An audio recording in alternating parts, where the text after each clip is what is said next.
care has created a large issue of food insecurity, especially within military families. And the Armed Services YMCA is working to alleviate that problem one food pantry at a time, and ABC's Mireya Villarreal has more. It's just before dawn in Killeen, Texas, and already the local Armed Services YMCA is busy. Most days, this is a fitness facility that caters to military families. But on Thursdays, hundreds line up before 7 a.m. waiting for the food pantry to open, many in military fatigues. COVID exposed military populations to a greater extent. One of them being military spouse unemployment, which has particularly been difficult with the skyrocketing cost of inflation and childcare. Military spouses are struggling to get jobs, and so we saw during COVID this huge spike in need, and so really it became a matter of how are we going to do it. Since the beginning of the COVID pandemic, ASYMCA has given away 3 million pounds of food at 22 locations around the country. A little over a year ago, this location started giving out food once a month to military families in need. But that need was so great, they used grant money to open a weekly food pantry. We are now in week 6, almost 700 people a week in that pantry, and we will probably run out of food today by midday. We're limited by the resources. It takes $10,000 to stock that pantry every week. Amanda Van Loon and Caitlin Long both have husbands stationed at the Fort Hood Army Base in Killeen.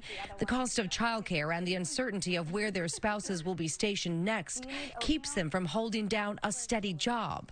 I've had a lot of, odd jobs here and there, retail, restaurants, things like that. But when you apply for a job and they know that, well, you're leaving in a year. Tight budgets mean both moms have to look for unique ways to feed their families.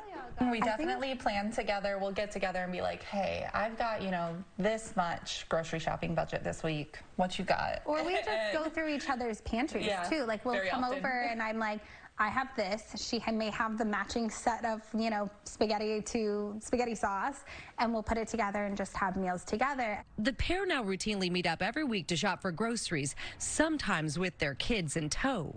You guys talk about the fact that, food insecurity is a big deal. Mm-hmm. How do you keep that from your kids? My kids go with us sometimes when we go to the food market. I want them to understand that there is going to be struggle and that other people struggle, and it's something that they don't need to be ashamed of because they can utilize their resources just like she was taught. But food insecurity isn't just an issue here. 24% of active military families are food insecure. In a recent report released by the Department of Defense, top leaders recognized the problem and set out a roadmap to study the issue and find solutions. One of which is actually just tracking the issue. You can't know how big the problem is or what the scope of the problem is if you're not counting it. Until the bigger issues are fixed, Amanda and Caitlin are doing what they can in their own households and keeping a positive attitude, knowing they're not alone in this. I'm not going to be sad about it because the reality is the military families are all experiencing that as well. We went to the Armed Services YMCA today, and it was packed at 6:40 this morning with people needing help and a lot of them in military fatigues. Absolutely. Everyone here, we all just know that it's a collective thing that we're all going through. You just have to utilize the resources that you have and get through it. For GMA 3, I'm Mireya Villarreal.